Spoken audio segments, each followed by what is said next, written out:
Comment ça va et comment va la santé? L'Institut Santé Service ISS moo leen di may seen émission Ashifa.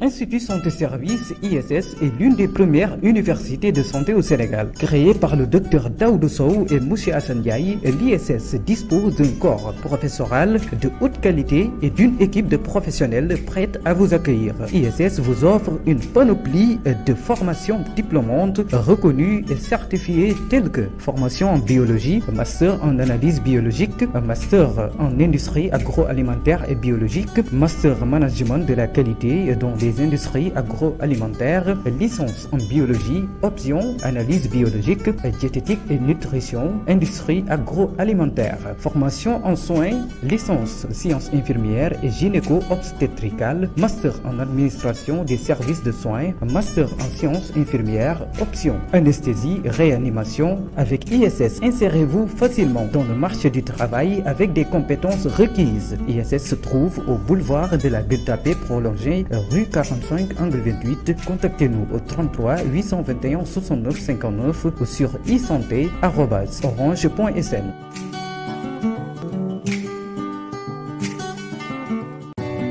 Bonjour, comment ça va et comment va la santé?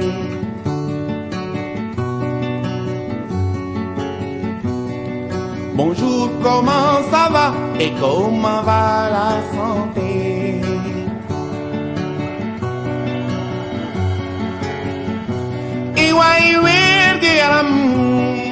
asalaamaaleykum suñu mbokku téléspectateur auditeur internaute Asfiyahi radio télévision ma leen Badou ñi ngi ma dellu soit ci dimanche gi leen ñaanal yàlla jàmm leen ñaanal yàlla yiw di leen ñaanal yàlla sutura ñun ñëpp yàlla ñu ko yàlla boole defal ci barke yonent bi sallallahu alayhi wa sallam ñu sant yàlla bu baax julli ci yonent bi sallallahu alayhi wa sallam ñaanal noonu ñaan yàlla mu may ñu fekkee dimanche ji yàlla mayaat ñu fekkee ko ñu koy sant di wax alhamdulilahi rabbil alamin fii ci Sénégal le talibé généralement mooy ki ay atam toll ci juróom jàpp fukki at ak juróom ñu joxe ko pour mu jàng alxuraan ci daara am na daara traditionnel daara Tiwaawoon benn la ci daara Kokki benn la ci daara Jàmmal benn la ci ak i daara yu mel ni ñoom am na daara yu mel ni comme daara yi nga xam ne nii moom la ñu xam ñun muy daara yi nga xam ne nii xale yi dañuy jàng waaye bu xëyee ñu dem yalwaan yi am lu ñu dundee indi ca kër ga. am na it daara moderne nga mën ci lim daara wa rahmatullah taala alayha soxna Mariama Niass mën ci lim daara Ali Imran bu oustaz Aliou Sall mën ci lim daara Tafsir Abdourahmane Gaye ñu koy wax Sikak ak yu mel ni ñoom ak lu daara bindoo mooy traditionnel bi muy bi ngay dem di uti di ñëw muy bi nga xam ne nii moom mooy daara moderne bi ak nu daara mën a bindoo rek xale yi nga xam ne nii dañ fa nekk dañ fa mooy xale moom mooy li ñuy wax ne mooy la vulnérabilité seen yaram dafay gaaw loo xam ne nii dafay sutante tey nag Ashifa dafa bëggoon waxtaan ak yéen ci wér-gu-yaram taalibe ci biir njàngu alxuraanam ñu ànd ci ak suñu oustaz suñu papa di suñu xarit di suñu soppe ñun ñëpp oustaz Aliou Sall ma bàyyi la nga nuyoo. bismillahi rahmaani rahim rabbi israh li sadri wa yassir li amri wahlul uqdatan min lisaani yafqahu xawli. docteur maa ngi lay nuyu ba noppi di la fay nuyoo di nuyu docteur Sow di nuyu mboolem ñi nga xam ne ñu seetaan ci biir réew mi ak ci bitim réew ak fu ñu mën a toll di julli ci alayhi salaatu salaam mi nga xam ne moo ne woon al aqlu salim fil jismi salim mu ne képp koo xam ne ki dangaa yor gone bëgg mu am xel mu rafet fexeel ba mu am wér-gu-yaram jërëjëf. jërëjëf ñoo ngi lay fay bu baax di ci dalal tamit suñu xarit moom tam suñu soppe di docteur Seydou Sow di cardiologue moom it miin ndongo daara def daara moom tamit nekk cardiologue bu hôpitalu Tëngéej docteur ñu ngi lay nuyu la bàyyi nga présenté wu. asalaamaaleykum wa rahmatullahi wa barakatuh maa ngi nuyu auditeurs yeeg téléspectateurs yi ak internautes yi ñuy suivre ci émission bi di suivre Asfiyahi TV di la nuyu El Badou di sama soppe di sama xarit di sama collègue aussi di sama sëriñ di am mbégte lool tey jii nii parce que njëlbeen maa ngi jàkkaarloog suñu papa suñu soppe suñu sëriñ suñu xarit oustaz Alioune Sall di soppe yi ñëpp nag waaw loolu moom macha allah di am mbégte lool bii mooy première fois may jàkkaarloog moom te ma am ci mbégte lool di ñaan yàlla lépp liñ fi wax mu nekk njëriñ. amiin yaa rabbal aalamiin amiin incha allah docteur yow sax defe naa sama laaj bu njëkk ci yow la jëm may fàttali le droit à la santé pour tous maanaam wér-gi-yaram ci ñëpp mu nekk loo xam ne nii article la boo xam ne nii mu article 8 et 17 de la constitution sénégalaise en 2001 moo ko garantir droit boobu dafa exclure daara. Vraiment question bu intéressante là parce que même au-delà de la constitution c'est-à-dire des dispositions supranationales maanaam lu jóge ci Nations Unies ñoo njëkk a faydal droit à la santé boobu te yaakaar naa ne aussi ndongo daara yi du ñu ay xale à part mais ci lañ bokk ci xale yi réew mi lañ bokk donc ñoom tamit ci programme bi nga xamante ne autorités yi ñu ngi koy nas ci biir politique gu santé ci Sénégal ñoom ñooñu mënuñ ci génn parce que ay doomu réew mi lañ donc ñoom war nañ leen saytu bu baax a baax te yaakaar naa ne ci biir émission bi dinañ gën a ñëwaat ci loolu ñoom ci lañ bokk. incha allah oustaz yan jafe-jafe ngay jànkonteel ci sa daara pour assurer ndongo yi seen wér-gi-yaram. est-ce que paj mi ci infirmerie bi Dabo géré rek la yem. alhamdulilah maa ngi am mbégte lool ci dalal gi nga nu dalal ci sa jataay bii nga xam ne biir réew mi ak bitim réew ñëpp bu dimanche jotee am na ci ñooñ seen banc la ñuy teg banc yi ndaw ku ndaay di añe jàkkaarloo seen télévision di la seetaan. jërëjëf ndax Ashifa daanaka mën nga ne mooy lépp. jërëjëf ñun bu fekkee am nañ jafeñ-jafeñ mooy bu ñu feebar bu ñu ëpp doole bettee ci guddi léeg-léeg ñu am jafe-jafe waaye teewul comme yàlla baax na ci côté boobu dañu dox ci la nu wër fu ñu fa xam ak clinique dem fa présenté fa sunu bopp présenté fa daara jàll ci beneen ba jàpp nañ ne wax dëgg yàlla mu daaw jéeg daaw jàpp ren saa bu ñu dara bettee ci guddi gi clinique bu ñu njëkk a song rek ñoo xam ne daara Ali Imran ñëw nañu ànd nañu seen sëriñ wala ànd nañu ak yaayu daara lii moo jot xale bi ñu teel nu ko kon jafe-jafe ñooy wax dëgg yàlla mi ngi tàmbalee wàññi ko ci wàllu boobu. alhamdulilah waaw bu fekkee dara bett nañu jàppoon nañu it ne bu ñu dara bettee bu ñu ci demoon ci hôpitaux yu mag yi bu ci nekk am na koo xam ne kii nekk na ci daara ji te nekk foofu. alhamdulilah moo xam da ngaa dem Fann Albert Royer moo xam da ngaa dem Ousmane Pouye boo ci dem ci barab yooyu rek boo fa demee da nga fekk koo xam ne kii ci yaayu daara yi la bokk mais foofu lay yëngutoo nga xam ne bu ñu ko yëtoon xale bi rek dana xam ne kii ca daara jël yooyu kii lañ ko yët. alhamdulilah téléspectateurs auditeurs internautes je vous propose de suivre avec moi benn vidéo boo xam ne nii Seydina Omar Fall moom moo ñu ko réaliser la ñu seetaan ko te dellusiwaat ci waxtaan wi. iwaay wér gi yaram ne leen wér leen. Bonjour, comment ça va et comment va la santé? ngir am wér gu yaram doomu aadama bi dafa war a sellal doxalinam fépp fu mu nekk rek daal di ànd akuk cell bu baax a baax ba tax na fii ci daara Ali Imran mu nekk fii ci daaru Cubb ci Kër Massar oustaz Aliou Sall jiite ko ñu ngi ciy bay seen waar bu baax a baax ngir ndongo daara bu fi ne rek ñu yar la ci set ak ci sellal bu baax a baax. liggéey bu am solo la daara jii di Ali Imran di def ci wàllu toppatoo wérgu yaramu ndongo yi ñuy lekk ba suur di nelaw bu baax a baax te di faju saa yu ñu amee jafe-jafe wérgu yaram ba tax na ñu leen di taxaw bu baax a baax monsieur Dabo di infirmier indi na ci ay leeral. Bakary Dabo man maa nekk infirmier yi bu nekk Ali Imran pour faj xale yi nga xam ne dañu interné ak ñoo xam ne dañu externé. Je suis là 24 heures sur 24 parce que j'habite pas loin du Daara. Ce qui fait buñ ma ooyee même la nuit je me déplace sans problème.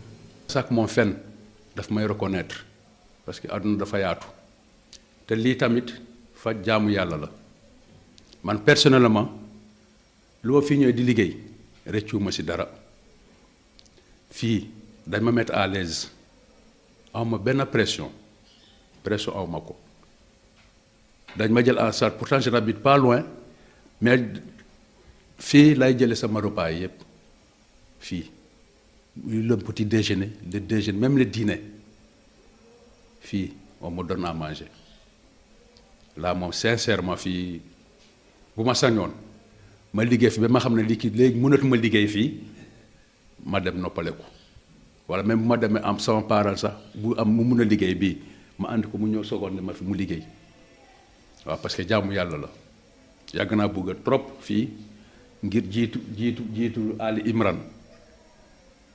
Imran bu ma ñëwee liggéey fi laa ko gis di ko jox loxo gis ni ki nit ku simple la anecdote bu ma gis moom fii ñun fii la ñu añee fii ci suuf ñun yépp ak moom mus na ñëw fii fekkee ñu fii ñun ñu sukk ak ànd ak ñun añ te laa moom wax dëgg yàlla dem na ci kër diine yi mais nag lu ma gis fii doy na ma sëkk ak barke bu ma sañoon ma liggéey fii ba yàlla moom ma fii sax moo ma gën a loon dem feneen di liggéey foofu.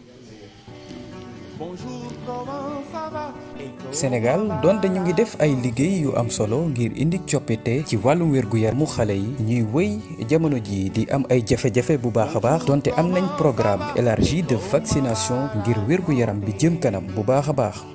kilifa yi jiite daara yi ñu ngi ñaax nguurug Sénégal ñu indi ay coppite jàppale leen ngir taxawu xale yi bu baax a baax ndax yile gone ñooy yor réew mi ëllëg.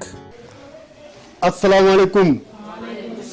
xale yi na leen defaay bàyyi nañ ci jàmm fi neex na yéen a ngi lekk ba suur yéen a ngi naan ba mandi mbaa tàngul bu tàngee nag ngeen taal ventilateur yi kenn du leen ne fayal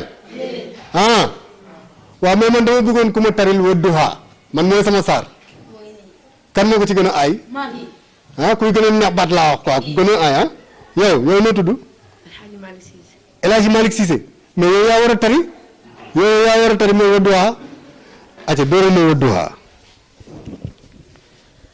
أعوذ بالله من الشيطان الرجيم بسم الله الرحمن الرحيم والضحى والليل إذا سجى ما ودعك ربك وما قلى وللآخرة خير لك من الأولى ولسوف يعطيك ربك فترضى ألم يجدك يتيما فآوى ووجدك ضالا فهدى ووجدك عائلا فأغنى فأما اليتيم فلا تقهر وأما السائل فلا تنهر وأما بنعمة ربك فحدث صدق الله العظيم. magnifique yal na yàlla màggal la jàmm ci barke yonent bi sallallahu alayhi wa sallam ñëpp yal na yàlla defal leen jàmm ci barke yonent bi. Bonjour, comment ça va et comment va la santé?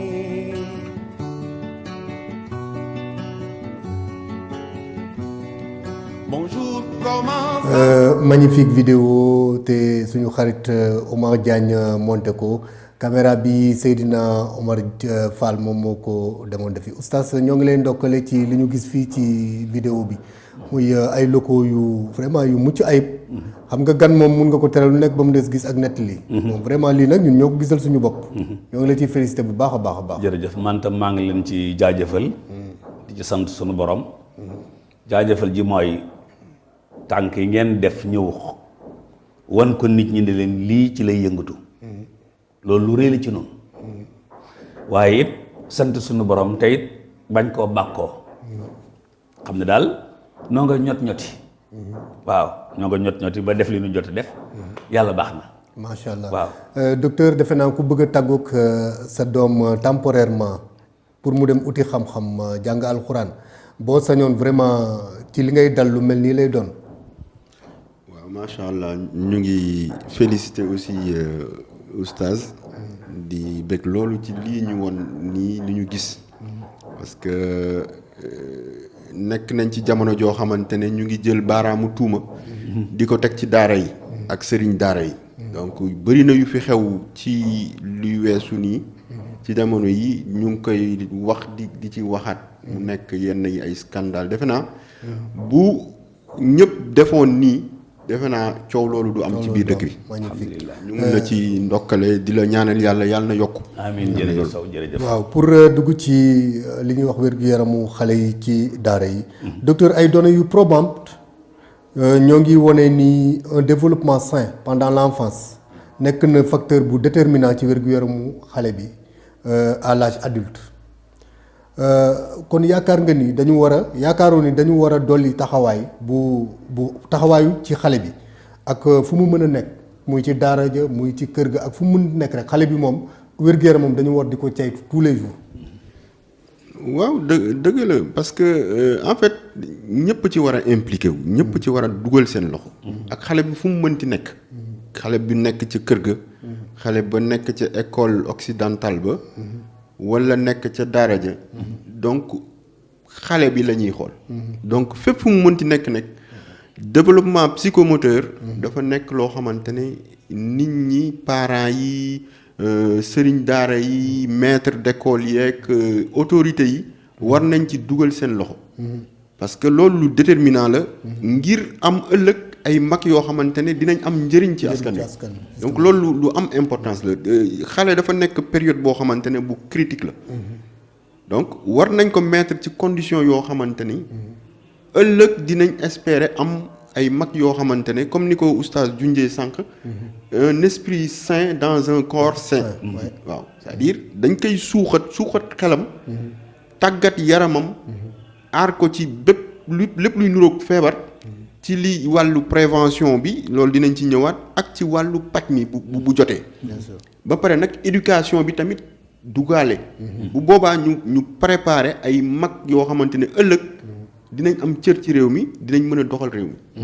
oustaz bari na ay facteurs yu ay jafe-jafe yu entravé lu tax droit à la santé pour tous boobu ñu doon wax sànq. surtout wér-gu-yaramu xale yi du yomb surtout ñi nekk ci daara yi. ñii taxawaalu moom ñooñu taxul may wax. waaye ñi nga xam ne ñi ngi ci daara yi.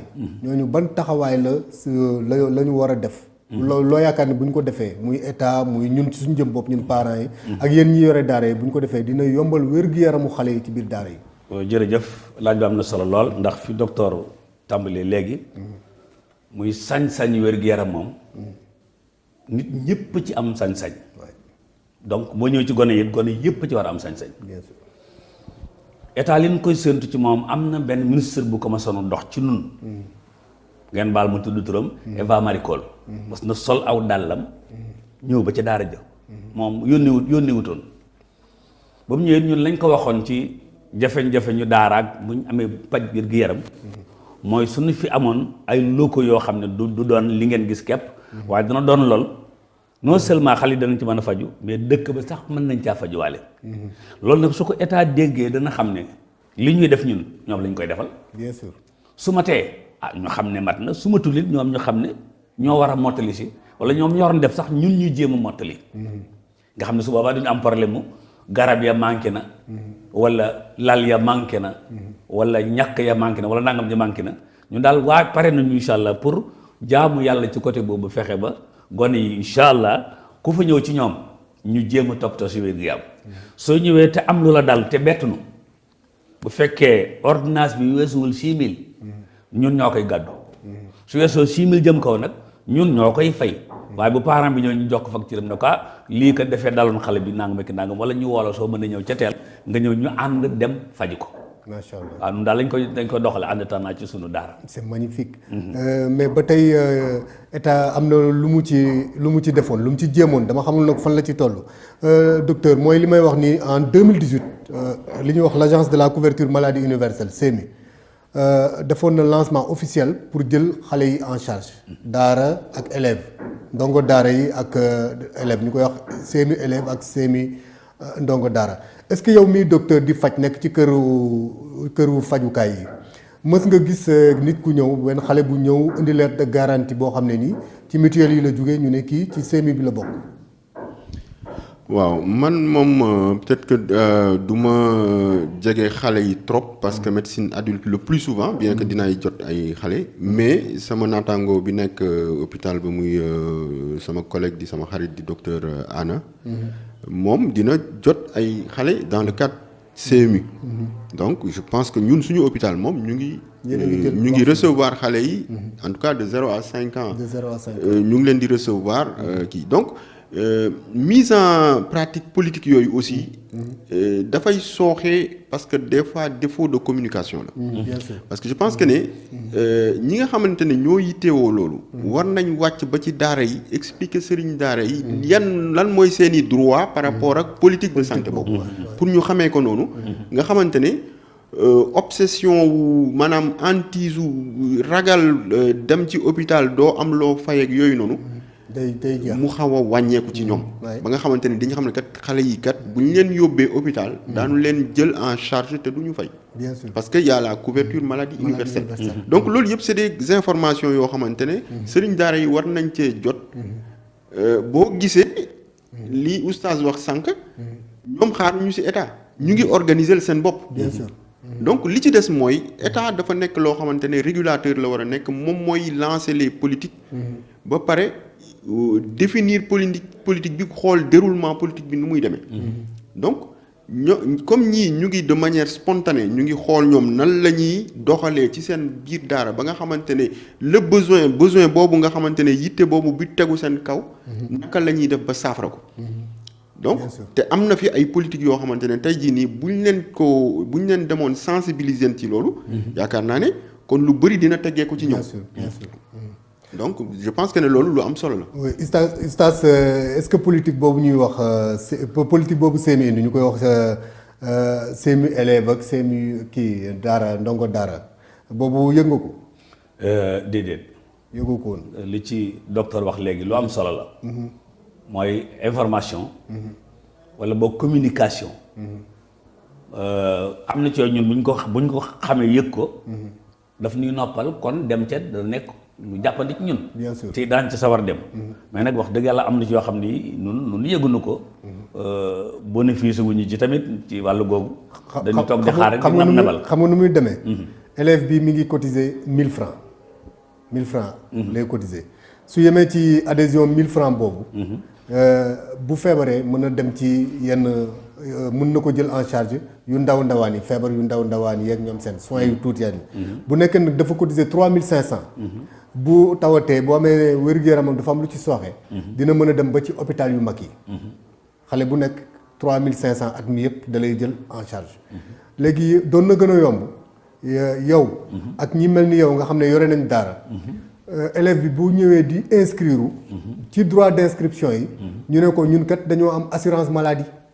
ñun am nañu volet boo xam ne ni assurance maladie la léegi ci li ngay cotiser muy droit d'inscription bi da nga ciy boole 3500 yoo xam ne moom mooy cotisation at mi nga xam ne bu feebaree mutuelle bi ne fii ci gox bi nga xam ne ñun moom fa lañu ñoom la ñu signanteel convention mun ko jël en charge. li ñuy am kay mooy communication bi mbokk mi junj léegi.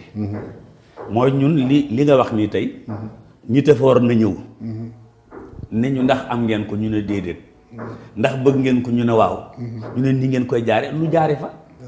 maanaam ni nga ko waxee ni tey ñun daanaka mën naa ne ñu bëri ci ñu may seetaan ko dem sax nii nga ko leerle nii te lañ ko mës a dégg nii donc kon communication bi des na ci côté boobu damaa xamul nag ña ko war a taxawe nu tax ba taxawuñ ko waaye ñun bu ñu jógoon lii nga wax ni wax dëgg yàlla am 3500 yi ñu laaj parent bi mu def ko ci mutuelle bi loolu su boobaa ñun du doon la ñuy bañ waaye nag wax dëgg yàlla def nekkuñu woon ci dégg ci xam-xam boobu baax na bu cotiser 3500 da koy jëlal 80% couverture c'est-à-dire 80% bu demee hôpital bu facture bi nekkee 10 000 francs moom 2 000 francs dong lay joxe li ci des yëpp 8 000 francs yëpp état moom moo koy joxe. loolu kay ku ne xam na ne baax na. waaw loolu moom baaxul. waaw docteur est-ce que jàngoro yi nga xam ne nii moom la xale yi di jànkonteel condition de vie yu difficile ak muy la promiscuité manque d'hygiène alimentation inadéquate waralu ko. waaw loolu yëpp mu ngi ci parce que milieu daara classique bi ñu xam. waaw daanaka promiscuité dafay am. leneen li mooy ñàkk moyen dina tax li xale bi soxla ci wàllu croissance am maanaam buy màgg li mu soxla ci wàllu alimentation. ak même wàllu. hygiène de vie duñ ko mën a am foofu parce que moyens yi day manqué. leneen li ci des ñu ngi ci mbedd mi aussi. ñiy génn di yalwaani ils sont pas à l'abri ci ay accidents. que ce soit même ci daara ji des accidents domestiques. yooyu yëpp mën na ci nekk ak feebar yu sew sewaan yi nga xamante ne day dal xale. donc loolu tamit am na ay programme parce que sànq ci njëlbeen gi wax nañ ne xale yi génnewuñ leen ci programme de santé yi am ci dëkk bi. parce que ñoom ci lañ bokk xale la waxuñu ndongo daara xale lañ wax. donc tout ce qui est couverture vaccinale defe naa loolu tamit comme niñ koy defee ci yenn goxaan yi dem yor seeni glacière di dem di ñàkk nit ñi ak yooyu noonu. loolu tamit war na mën a am ci daara yi. bien sûr. donc c'est loo xamante ne comme ni ko oustaz waxee lépp luñ ci communiquer. ñi jot communication boobu danañ ko xool ci avantage yi ñu ci mën a bénéficier parce que tey jii nii oustaz bu jugee guddi dem fenn ci clinique fay fa xaalis boo xamante ne xëy na ëpp na lu mu waroon fay bu xamoon ne. am na CMU. ci hôpitaux yi. donc loolu yëpp manque de communication bi aussi il faut que ñu kii ko maintenant état bi dafa nekk koo xamante ne day joxe ay directives. am na des initiatives yoo xamante ne c'est privé. mutuelle yeeg yooyu noonu moi je pense que ne war nañ intéressé wu ci cette frange de la population yi nga xamante ne ñu ngi ci daara yi. ñu xool naka la ñuy mutualiser parce que lépp loo gis boo gisee France am benn système de santé boo xamante ne c'est unique au monde. c'est parce que dañu mutualiser ñoom seen couverture maladie boobu. c'est-à-dire nit ñi dañuy cotiser de manière individuelle pour mën a ñi nga xamante ne soxla nañ ko. ñu bénéficier wu ci loolu. bien sûr te loolu bu ñëpp cotiser. day oyof. waaw day oyof moo gën nit demal boppam. bien sûr donc je pense que ne tamit daara yi war nañ leen recenser. bien sûr xool naka lañ leen di organiser parce que loolu yëpp organisation la laaj. communication la laaj aussi. bien sûr oustaz daara yëpp yemuñu gis nañu sa taxawaay ci lu jëm ci wér-gu-yaramu xale yi am na tamit ñu mel ni yow ci wet googu. léegi ñi nga xam ne ñoom tardé nañu ba nga xam ne ni yéen fi ngeen toll ci wér-gu-yaramu xale yi ñoom impliqué wuñu carrément lan nga leen di wax ak est-ce que yow sa koñ bi nga dëkk. est-ce que xam nga bàjjenu gox ba fa nekk. jërëjëf ci laaj bu am solo bi. xam naa xaw ma bàjjenu gox bi waaye xam naa soxna sa fa nekk te yor wàllu wér-gu-yaram. xam naa mooy bàjjenu gox bi. xëy na moom la kon case de santé bi daal xam naa ko fa nekk. ñi nga xam ne xëy na ni nga ko waxee léegi àgguñ ci yooyu itam. jàpp naa ne bu jumtukaay yi ma tey ñu jëm caa àgg. internat nag dafa diis. dafa jafe it. moo tax léeg-léeg nga ubbi ko léegi da ngay am di ca def. mais doo ca amee di denc. du dëgg. mooy tax nu bëgg noonu sunu doxalin. bu xale bi ñëwee ba ñu jël ko dafa am kuñ koy dénk. bu dee jigéen. am kuñ koy dénk bu dee góor. wax ko ni kii nay sangu. nay tëdd fu set. nay lekk lu baax.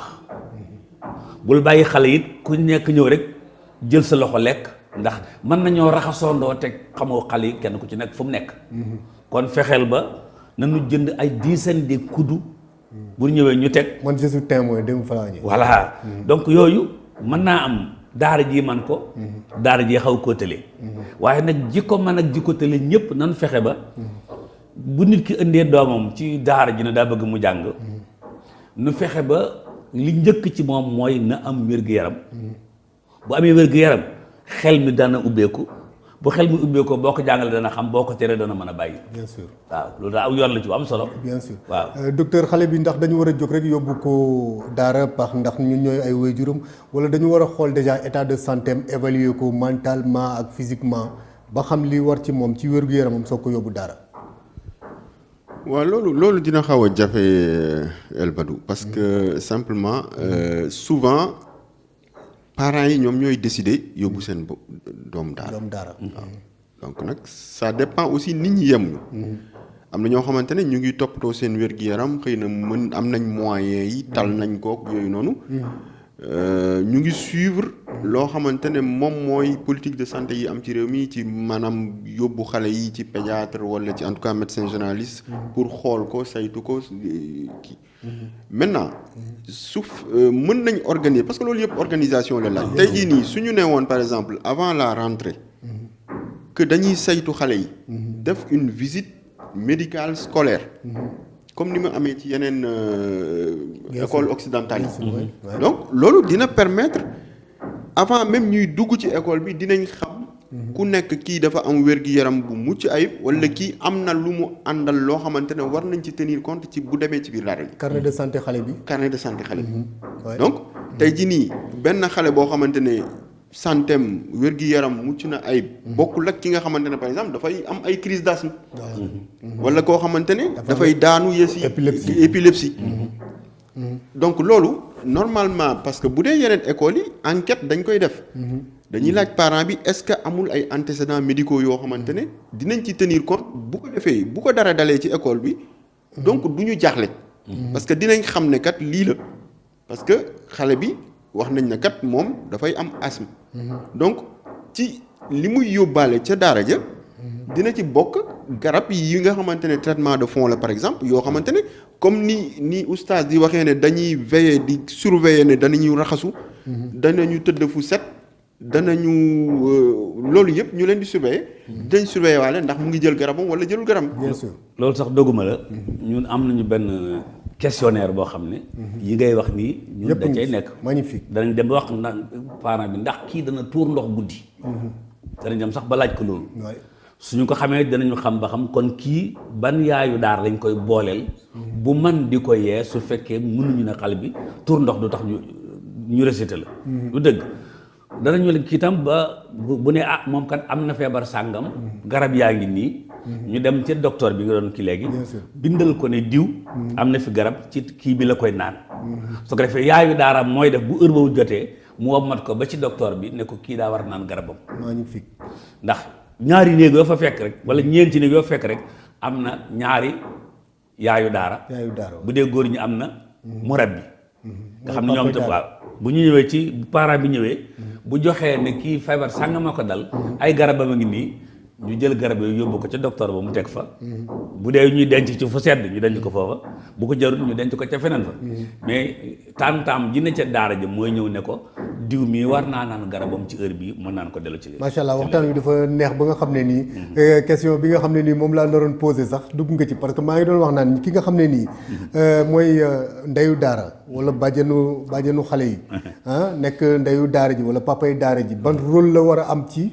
xale bi donc kon tontu nga ci déjà oustaz loolu am na solo maanaam ñoom seen organisation lu am solo comme ni ma la ko waxee sànq rek gis nga li tubaab di wax la nature a horreur du vide c'est-à-dire ñiy yëngatu ci loolu tamit xarañ goo xamante ne dinañ wutal seen i bopp pexe yoo xamante ne dañ koy teg maintenant pexe buñ ko wutee ci lenn dañ koy évaluer donc sama xel dem na ci sax waa université les chercheurs ak les professeurs yi nga xamante ne ñooy diriger ay thèse ak yooyu noonu war nañ mën a bind ay thèse ci daara yooyu seen fonctionnement sur le plan santé ak ni ñuy jëlee en charge kii bu boobaa dinañ wut ay recommandations yoo xamante ne tey jii nii bu ñu doon ne woon daara Oustaz Alioune Sall def nañ fa telle étude ñu wut ay objectifs yu leer yoo xamante ne moom la ñuy saytu ci daara jooju dina permettre étudiant boobu bu defee thèse am ci kii jël kayit goo xamante ne ay en fait thèse am bi nga xamante ne dafa am ay recommandations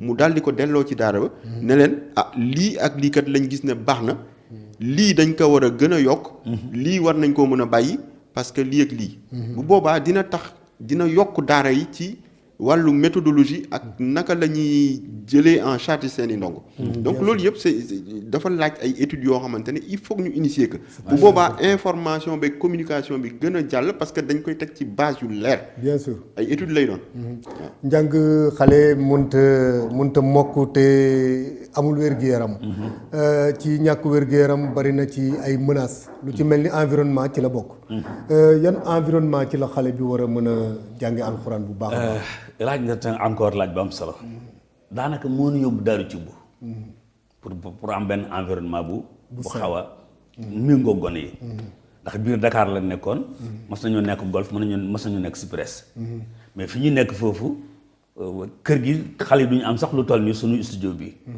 nga xam ne da nga yëg ne dañuy lem rek léegi nag bi ñu demee daaru ci nga xam ne am nañu espace fexe ba espace bi am ay fleur am ay banc noppalukaay bu dee ci gannaaw ñu fexe ba xale yi am fi suuf terrain basket sax waaw fexe ba xale yi am benn terrain basket góor ñi am benn terrain bu yaatu donc bu ci nekk tam ñu fexe ba def fa ay garab yoo xam ne bu ñu génnee mën nañ fa di def yëf te it garab bu ci nekk nag ñu fexe ba moomale ko kenn mu koy toppatoo waaw garab gu ne ñu fexe ba moomale ko kenn donc danañ ko toppatoo te duñ ko yàq ndax boo ñëw ci jardin boobu nga xam ne moom mooy ci entrée bi da nga yëg ne lii su fekkoon gone yi xamuñ ci dara dañ ñëw di wattakat dammatee ko yàq rek bien sûr donc loolu lañ fexe nañ daal ba am kii boobu fexe it bu ñu génnee ci environnement boobu di dugg ci néeg yi ñu fexe ba mu set waaw yaayu daara ji dana ñëw ba xale yi duggee classe 8h30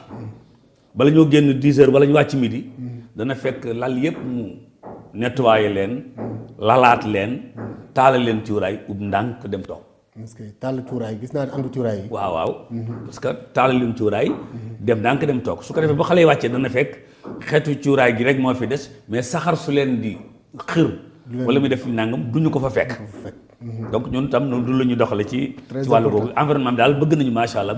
macha allah docteur maa ngi doon expliquer ci environnement bi déjà ñoom ils ont de l'espace jóge nañu Ndakaaru ak les bruits sonores ak ñoom seen yooyu dem ba fële ca Daaru Cubb am fa benn espace boo xam ne nii tabax nañ ko muy répondre quand même ci normes yi nga xam ne ni moom la daara war a fonctionner mais maintenant ci biir kër gi ci biir daara ji ci boppam am na ay produits yoo xam ne nii léeg-léeg gars yi dañ koy faral di utiliser muy les pesticides comme ni ñu ko waxee savon yi ñuy fóoteeg pompe yoo toxiques yi ñuy def ak ñoom seen yooyu loolu ban taxawaay ngay sensibiliser ñi nga xam ne ni ñoom ñoo yore ci daara yi pour ñu koy utiliser ak ban moment lañ ko war a defee. waaw xam nga lépp lu ñuy utiliser rek dafa am yoon bu ñu koy utiliser. te yaakaar naa ne aussi comme ni ko oustaz waxee bu ñuy cuuraay tamit du pour xër xale yi. donc bu ñu demee jàngi. bu fekkee ne ay répulsifs la ñuy utiliser wala ay pompe insecticide et tout ça defe naa ñoom xam nañ bu baax kañ lañ ko war a utiliser. bien sûr donc loolu aussi lu am solo la parce que nee naa la lépp loo gis rek dañ koy jàngat. ba teg ko ci méthode bu ànd ak xel.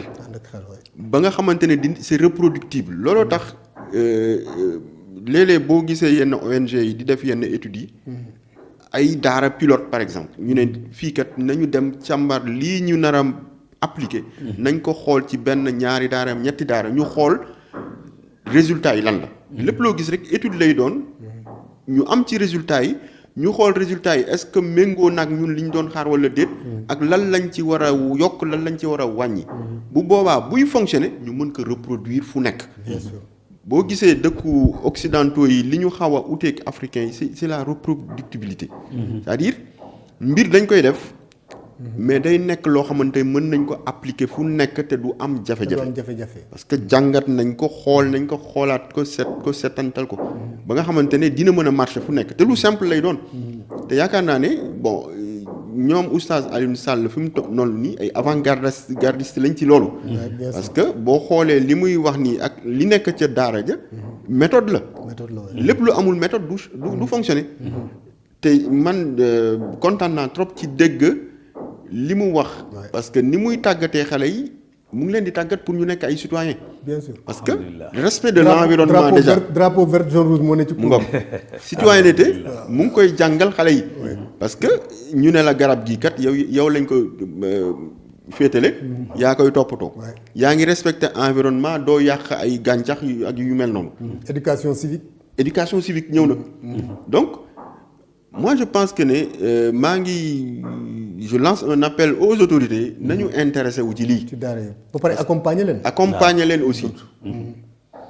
nañ leen accompagner nañu intéressé wu ci lii parce que lii lu fës la. c'est-à-dire benn réalité bu amee fenn. ba mu fës dañu war a tenir compte ci réalité boobu. bien sûr école française école occidentale rek nekku fi. ñii nii ñu ay futurs citoyens la ñuy nekk war nañu saytu seen wér-gi-yaram. accompagner leen ba nga xamante ne dinañ nekk dans de très bonnes conditions yoo xamante ne. dinañ ko mën a reproduire fu nekk ci daara yi. te loolu aussi il faut une méthodologie ay saytu yoo xamante ne war nañ ko def. hygiène corporelle man moom defe naa kenn du ko wax ci daara ja foofu. hygiène corporelle. sangoo nga yooyu ñoom seen yooyu. waaw jërëjëf. sango fexe nañu ba ko ci nekk. ñaari néeg yu nekk ni ma ko waxee sànq. ñu wutal ko benn tata. wutal nañ leen tam ay chauffe-eau yoo xam ne bu dee jamonoy sedd. dana mën a def nangami paan.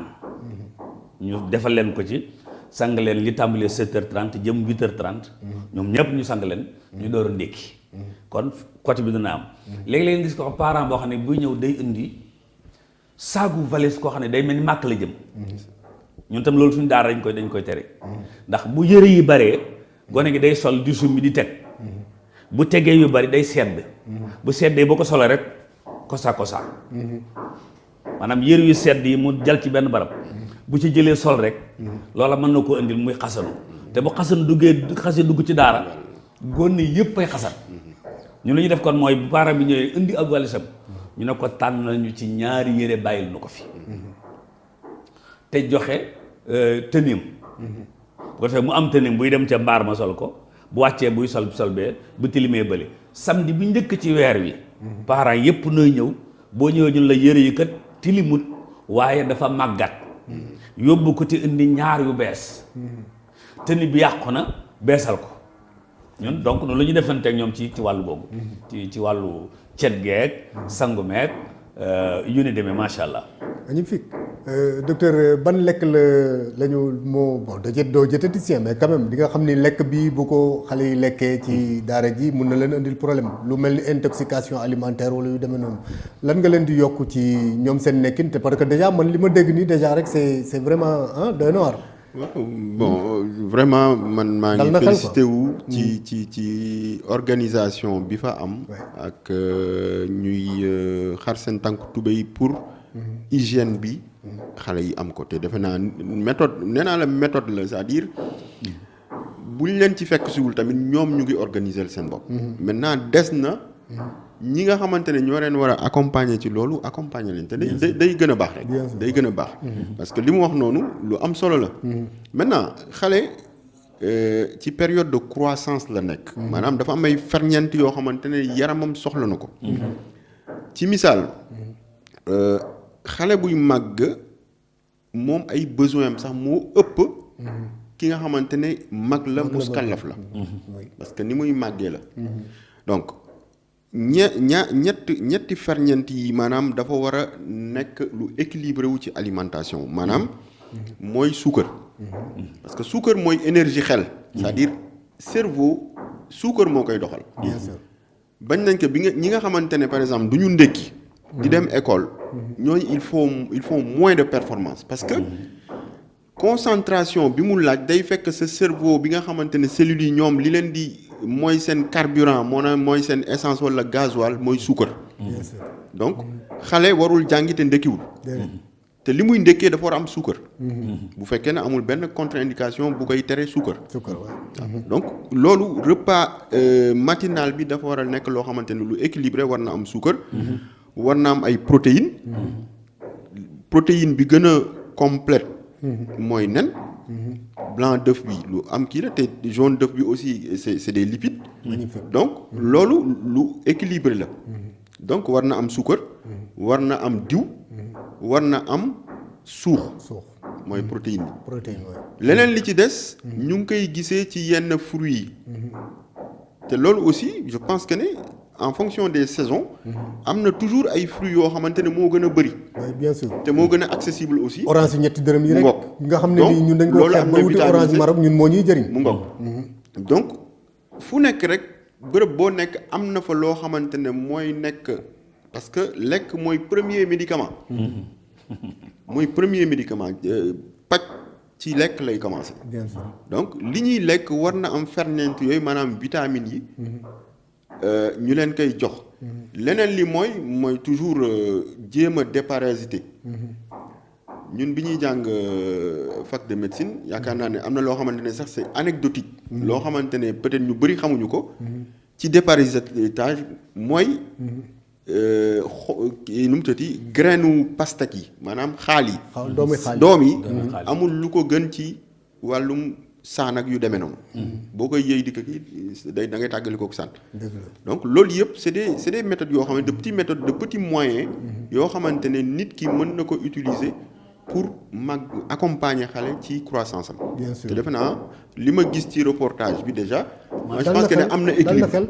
question yi ma bindoon yëpp sax da ngay parfois tu es obligé de sauter ndax moom déjà moom yow fi nga toll yow pour waxtaan ak moom déjà bon dépassé na ko. ma bëggoon dugg ak moom ci loisir ak sport ban njëriñ la am ci loolu yow laa ko bëggoon laaj. mais fi mu ne nii question bi moom laaj naa ko parce que xam naa ni moom moytul moom mu la ci ëpp xam-xam. sport ak loisir ban njëriñ la am ci xale bi. d'accord pour rebondir ci question bi nga laaj mbokk bi. waaw ñun fuy bu weer wi jeexee. dañuy dem daral jëndal xale yi benn nag. dem jëndal leen ganaar. jënd jën. teg doon di jënd yu sew sewaan yooyu ndaw ko ndaay di jël. xaw ma nu ko tuddee déedéet. tàngal la wala. espèce macaroni lay doon. waaw spaghetti. voilà ñu jëndal leen yooyu. bu dee ci wàllu ndékki dañ koy varier. tey mën nañoo ndékkee mburoog meew bu am dara ci biir mburu mi. ëllëg mën nañoo ndékkee fonde. waaw léegi nag bu xale yi door ñëw. ndékki fonde moom il faut nga xaw a kii parce que dañuy ndékki ba noppi. ne la papa duñ ndékki. waaw comme mburu amul. jàpp nañu ndékki wuñu donc yooyu. ñu ngi ci bàyyi xel bu baax a baax. bu dee ci wàllu tàggat yaram. gis nga seen terrain boobu. am na boo xam ne bi moom pour ña jéem a football lay doon ña jéem a dàqale doon moom suuf kese la. bu dee ci côté bi jigéen ñi nekk def nañ leen benn pañe boo xam ne bi pañe basket la. bu dee ci góor ñi ca kaw def nañ benn vélo boo xam ne bi ñoom tam ca la ñuy yéeg. mooy vélo ñuy teg benn place. le confort di pédale di def. donc danañ fexe daal ba gone gu fa nekk da nga am yëngatu sa yaram tuuti waaye doo toog rek. wax naa la sànq ne bi ñuy nekk fii ci Cyprès. dafa xatoon waaye gis bi ñu doon àgg fële. xale yi da ngay jékki-jékki papa damaa rëq lu tax dafa daw. ndax lan espace yi nga xam ne moom la ñu am foofu. donc dañ leen bàyyi bu ñu génnee récréation. wala ñu bàyyi leen bu ñu wàccee ñu fo tuuti. yëngal seen yaram ña bëgg a football ña bëgg a basket ña bëgg a dàqante ba waxtu yu jot nag bu ñu déggee ñu sone ñu bàyyi leen def lépp daal jël si waat ci cours bi wala ñu jël si waat ci jàkk ji continuer seen liggéey. bien sûr psychologiquement docteur Daara bu jëkkoon dañ ko considéré woon comme punition. xale bu amul note yu baax wala xale bu terrible ñu ne yow naa la yóbbu daara bu ko defee xale bi ragal loolu noonu indi woon na scepticisme xale yi koo ci ne da ngay dem daara mu dem mais léegi defe naa ak fi daara toll ak fi ñu jaar ñoom ba indi ko tey daara defe naa xale yi sax ñoo gën a bëgg dem daara que bu njëkk. Psychologiquement loolu ça joue n'est-ce pas. Absolument c'est-à-dire terrain d'accueil bi. c'est-à-dire fi ñu leen di teeroo lu am solo la parce que xale bu gisee ne fii mu ngi fi épanouir maanaam mu ngi gis boppam fi mu nekk daf koy bëgg bien sûr donc je pense que ñoom prévoir nañ tout ce qui est hébergement hébergement c'est l'eau couvert ak hébergement proprement dit fi ñuy tëdd et tout ça di fa fanaan mais aussi éducation bi nekk ci diggante bi après loisir bi ñëw donc je pense que ne ñett yooyu lu am solo la ci dundu xale parce que xale dañ koy xont comme ni ñuy élevage parce que boo demee ci puériculture en matière de puériculture dañuy wax élevage de l'enfant c'est-à-dire dañ koy xont comme ni ñuy xontee mala bien sûr dañ koy tàggat mooy njàng mi mais aussi pour mu mooy élever ak éduquer bi ma wax mu ngoog ñaar yooyu ñooy ànd ba pare ñu utal ko ay loisirs yoo xamante ne c'est des loisirs sains aussi maanaam yëngatu tàggat yaram tuuti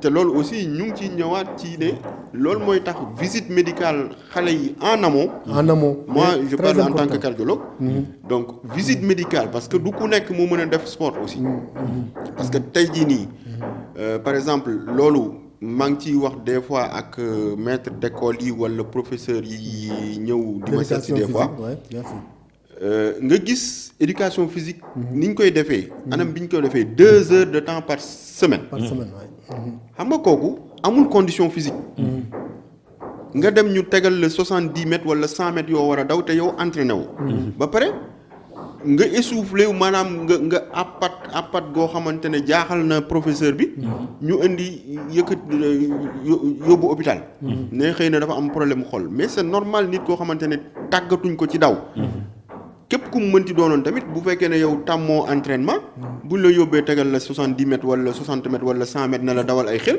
faw nga xiixat loolu lu normal la donc yu ci bëri mën naa ne très rarement xëy na la ñuy jot ñoo xamante ne vraiment dañu am ay problème bu xol kon la visite médicale la visite médicale dafa war a nekk lu systématique su fekkee ne nit ki dañ ko war a tàggat ci loo xamante ne yëngatu la sport la man moom je dirais même que même bu xale bi balaa ñu ko accepter ci école bi déjà waroon na def visite médicale am ñu xam ses antécédents ñu ko xam lan lay souffrir xam lan la mën xam say capacité ñu soo ko dugal ci daara ji parce que foo xam ne nii yaay du fa nekk papa du fa nekk ñeneen ñoom ñoo leen di ñëw suppléer ñooñu war nañu xam exactement yow lan ngay souffrir. absolument parce que loolu am na ci dans l'éducation classique bi nga xamante ne encadré par le ministère de l'éducation nationale la médecine scolaire dafa am. bien sûr la médecine scolaire.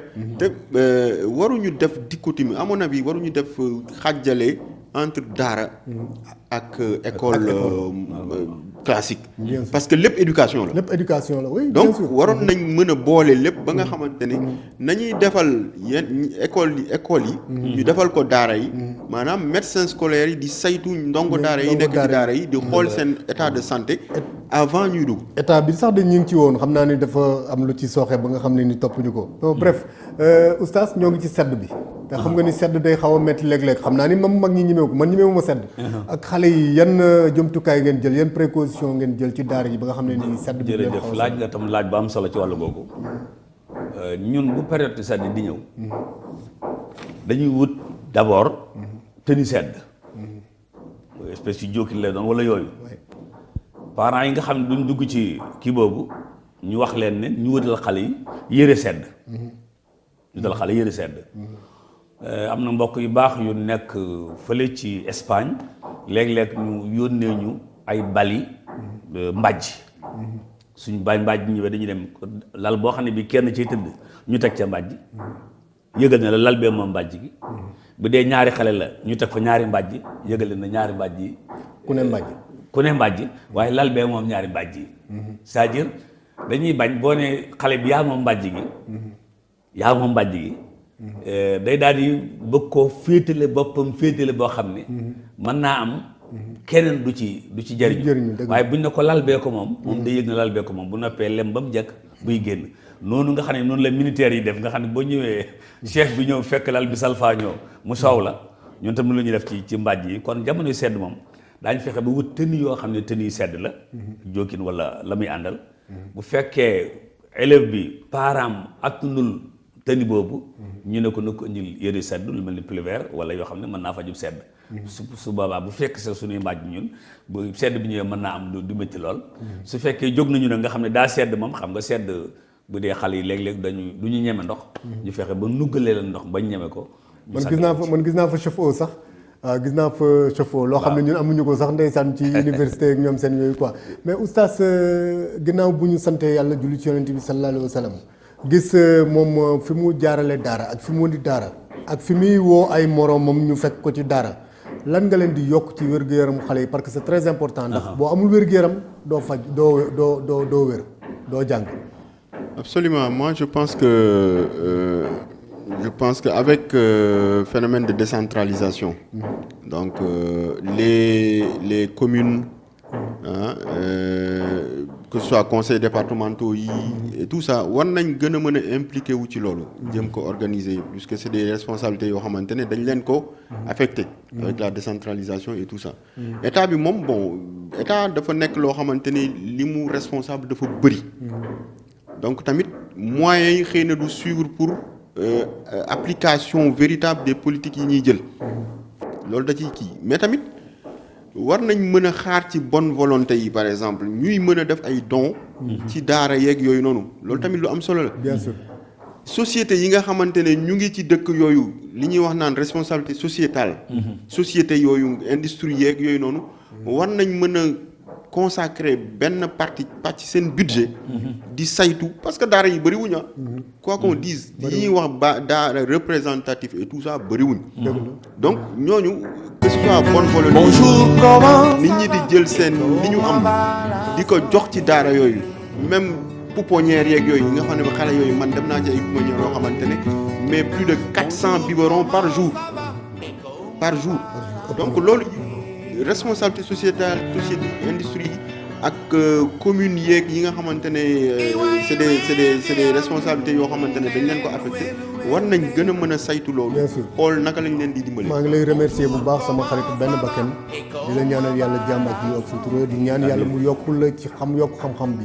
ci ni nga koy joxee ak ni nga ko nangoo partagé. je suis vraiment très fier de toi et c'est toujours un plaisir de te voir docteur Seydou Sow. oustaz looy tàggoo ak waa Asfiyahi.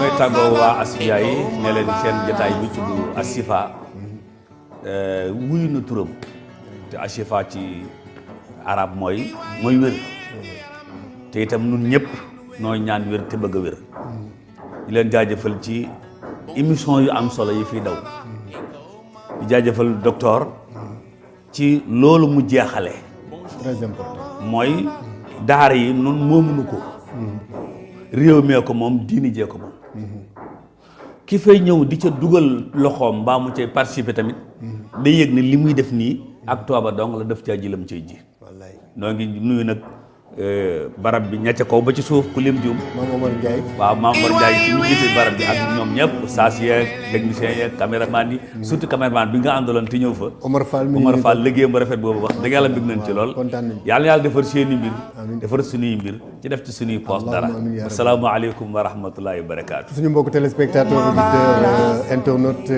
maa ngi leen di tàggu di leen jox rendez-vous dimanche prochain ak yeneen invité ci beneen thème asalaamaaleykum wa rahmatulahi taala wa barakatu. Comment ça va et comment va la santé?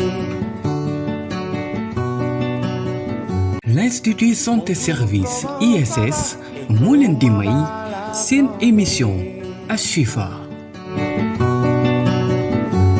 Institut Santé Service ISS est l'une des premières universités de santé au Sénégal. Créée par le docteur Daoud Sow et Monsieur Assane Ndiaye, l'ISS dispose d'un corps professoral de haute qualité et d'une équipe de professionnels prête à vous accueillir. ISS vous offre une panoplie de formations diplômantes reconnues et certifiées telles que formation en biologie, master en analyse biologique, master en industrie agroalimentaire et biologique, master management de la qualité dans les industries agroalimentaires, licence en biologie, option analyse biologique, diététique et nutrition, industrie agroalimentaire, formation en soins, licence sciences infirmières et gynéco-obstétricales, master en administration des services de soins, master en sciences infirmières, option anesthésie, réanimation. Avec ISS, insérez-vous facilement dans le marché du travail avec des compétences requises. ISS se trouve au boulevard de la Gueule-Tapée prolongée, rue 45, angle 28. Contactez-nous au 33 821 69 59 ou sur isanté@orange.sn.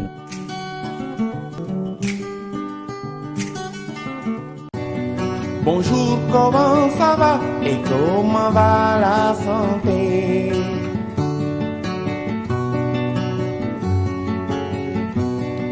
Bonjour, comment ça va et comment va la santé?